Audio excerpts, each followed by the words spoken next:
guys, it's Victoria here from Giveaways for Mom, and I'm doing a quick video to show you how to remove the Nutrisense CGM and to discuss a little bit about my experience using them the past 2 weeks. So I've already taken off the adhesive bandage that was to keep it in. As you can see, I still have the device on here. I didn't see any video tutorials about how to remove the device, and on their website it just said to grab the adhesive and pull it up and out. So there is the little white adhesive here, so I'm gonna go ahead and attempt to do that. Okay, so that was actually painless. On the actual device, you can see the needles sticking out here. You're supposed to wrap it up and dispose of it in the trash can. So after we finish this, I'll just make sure to put this in some tissue or something before throwing it away. And on my arm, there is a little prick, but nothing too noticeable. So just to give a quick recap about my experience the past 2 weeks, you guys saw me put it in, and then after that I had to scan it. I guess I have the iPhone 11, so the sensor to scan it is actually on my front camera. The website was a little unclear about how that worked. The prior video I watched, it showed where they just touched it and it scanned immediately, but it took a couple of tries. I actually ended up reaching out to their customer support team, who did respond within 15 minutes via chat, via the app. But by then I had already figured it out. But their customer support response was super quick, so I do want to note about that in case you do get the product and you run into issues getting the scan. They do respond super quick. As far as the app, it's pretty detailed. When you first put the device on, you have to wait for 60 minutes, and then after that initial scan, you want to scan at least once every 8 hours. In the event that you get busy and forget to scan, I mean, it's fine, but you will get an alert that says it's been a while when you scanned or something like that. I've seen it come across my watch a few times, well, a couple of times. Let's see. When using the app, they have the meal plan feature, not meal plan, the meal, what was it called? Meal plan? I'm sorry. They have the meal feature where you just enter what you have to eat or drink, and they allow you to scan barcodes, or you could take a picture, or you can manually type it out and edit yourself, or type it out and see if someone has already edited.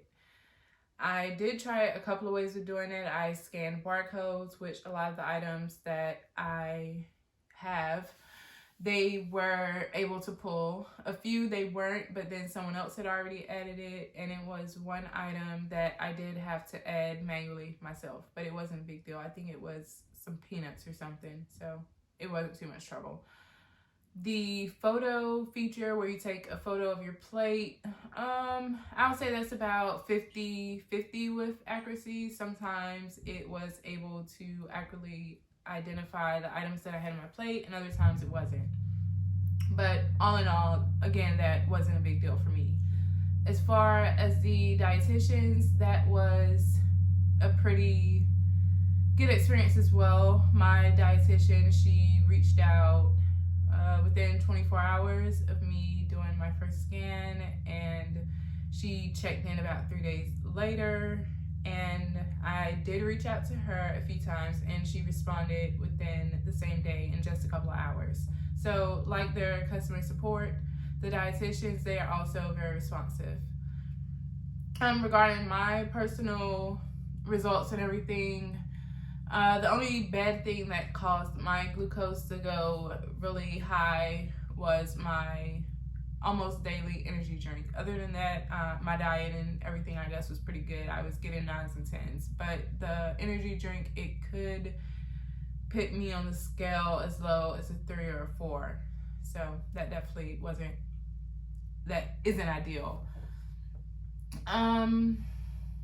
I did a few times drop under, I forget the specific medical terms they used, but my dietitian, she reached out within 2 hours of noticing the dip and asked me how I was feeling. Thankfully, I was feeling fine, but she explained like what everything meant. So that's how things went. As you can see, the removal process, it is fairly easy. I'm just surprised no one has a video about it, but pretty much what I ended up doing was the adhesive that's on the device, I just peeled it back a little bit and then peeled it up like that. I don't know, when I read their instructions, for some reason I was picturing like having to grip it and pull it out for some reason, but just in case someone else is feeling like that too. But that's pretty much it. Everything, it is a product that I recommend. I will be taking a break from it myself personally, because after this initial 2 weeks, the only thing negative in my current diet is my daily energy drink, which I kind of already knew. But I mean, when you know something's bad for you, but then when you see like what it's actually doing to your body, that is a huge wake-up call. So over this next month, I am going to work on kicking that habit. If you do decide that you want to give Nutrisense a try for yourself, at checkout, just use the code Victoria25 and that will get you $25 off of your purchase. And if you have any questions, comments, or concerns, just drop them down below and I'll respond as quickly as possible, or you can send me an email. I'm also going to do a full, more in-depth review that will go over some of the most common FAQ about the Nutrisense and go more into depth about my experience with them, including some screenshots from the app and all that good stuff on giveawaysmom.com. So make sure to keep a lookout for that as well.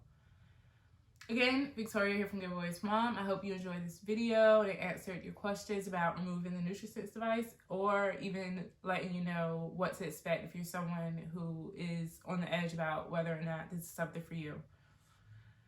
Like and subscribe, and I'll see you guys next time.